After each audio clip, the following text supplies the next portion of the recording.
chia ngày ô chín mây bằng câu ven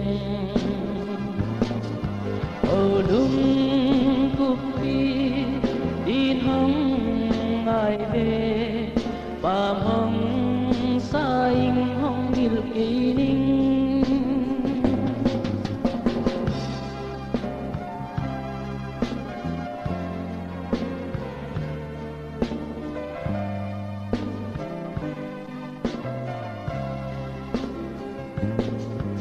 il ngày kỳ ninh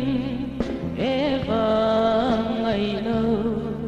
nun noa mga bagilena ibang khen lâu sim thu lel dingin lung si in sul hong i vô ngay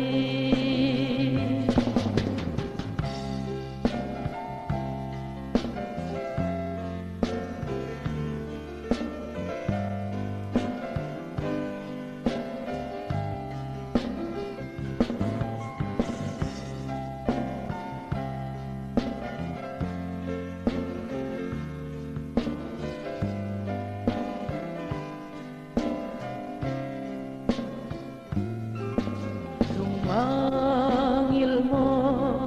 yapal ngayon enem din sulki không lelo singdang von tôi za tâm